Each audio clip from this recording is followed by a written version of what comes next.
Election commission सियासी जमातों का जो है वो सुन रही है।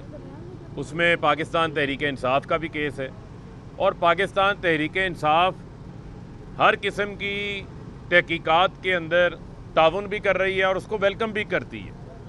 लेकिन बुनियादी तौर के ऊपर कुछ हकाइक जो हैं वो आवाम के साथ शेयर करने बहुत ज़रूरी हैं कि इस ममनुआ फंडिंग के ऊपर जो बाकायदा तौर के ऊपर स्क्रूटनी कमेटी बनाई गई, वो बनाई गई जो कि सुप्रीम कोर्ट, जो कि पाकिस्तान की आला अदलिया है, हनीफ अब्बासी केस में 2017 में एक फ़ैसला आता है जिसमें वो बड़ा वाज़े कहते हैं कि इलेक्शन कमीशन ने without any discrimination, any prejudice, उन्होंने कानून के मुताबिक तमाम सियासी जमातों के बैंक अकाउंट्स का खातों की जांच पड़ताल करनी है और वो कानून के मुताबिक करनी है।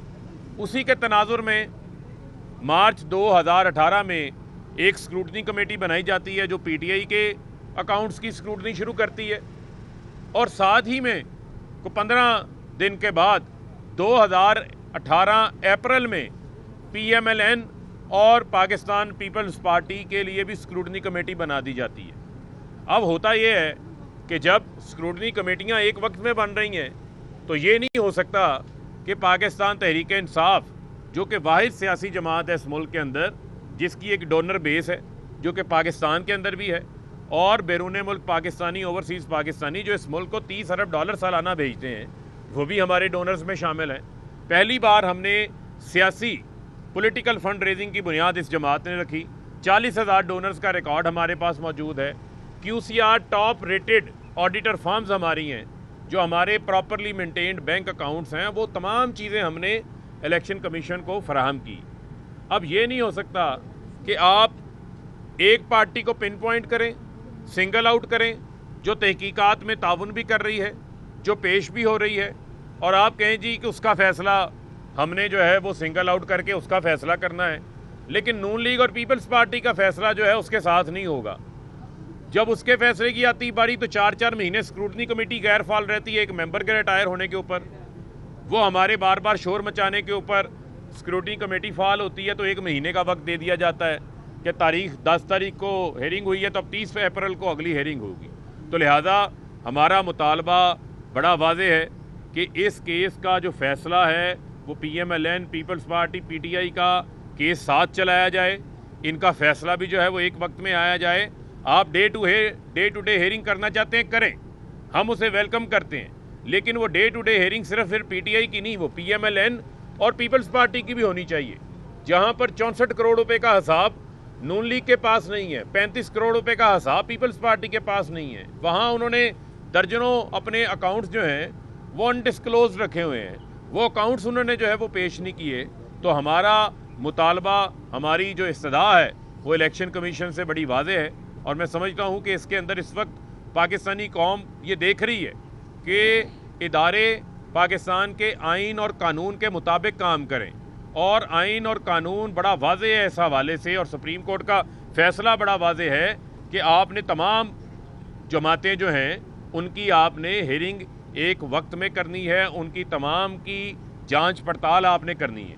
और एक और बड़ा प्रोपेगेंडा किया जा रहा है, हमारे अकाउंट्स में कोई फॉरेन फंडिंग नहीं है और जो पार्टी बैन करने के हवाले से बात होती है उन लोगों को मैं कहना चाहता हूँ थोड़ा पढ़ भी लिया करें और आप पॉलिटिकल पार्टी ऑर्डर 2002 का सेक्शन 6 पढ़ लें जिसमें बड़ा वाज़े लिखा हुआ है कि जो ममनुआ फंडिंग है उस ममनुआ फंडिंग की जो सज़ा है वो सज़ा पार्टी में बैन नहीं है, वो फ़ंड सिर्फ आपके उस हद तक वो फ़ंड जब्त होते हैं और हमारी लीगल टीम अपना केस भरपूर अंदाज से पेश कर रही है।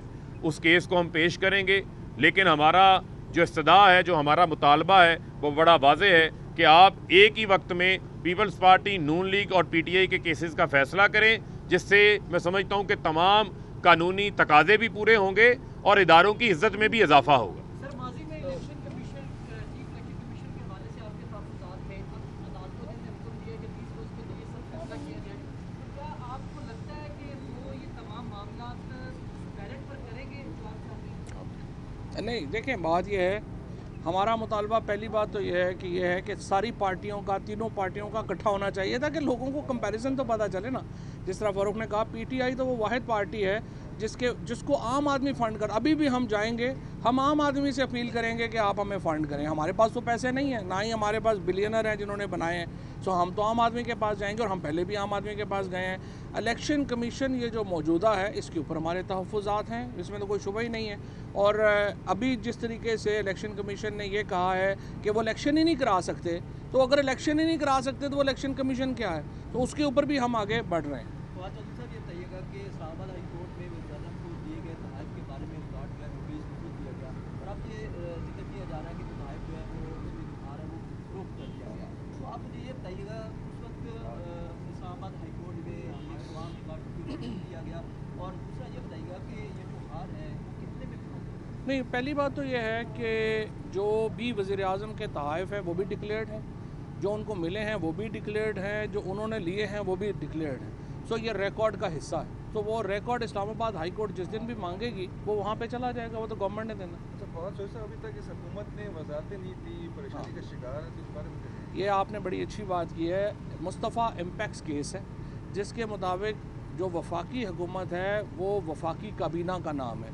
आज 5वां दिन है मुल्क हुकूमत के बग़ैर चल रहा है, और उसकी वजह यह है कि आसिफ जरदारी साहब में और शहबाज शरीफ साहब में लूट के माल का हिसाब नहीं हो रहा कि ये जो उन्होंने यहाँ पे डाका मार लिया है, एक इम्पोर्टेड गवर्नमेंट आ गई है, इसकी बंदर बांट आखिर होनी कैसे है। मैंने पहले ही कहा था कि मेहरबानी करके आपस में 8-8 4-4 घंटे डिवाइड कर लें कि 4 घंटे का वज़ीर-ए-आज़म एक है, 4 घंटे का दूसरा है, फिर 4 घंटे का तीसरा है, एक चूँ का मुरब्बा है, भानमती का कुनबा है। तो यही होना था जो हमारे मुल्क में अब हो रहा है। किसी को पता नहीं है कौन हुकूमत है क्या नहीं है, वजारतें बन नहीं पा रही, मुल्क जो है वो आउट ऑफ कंट्रोल है।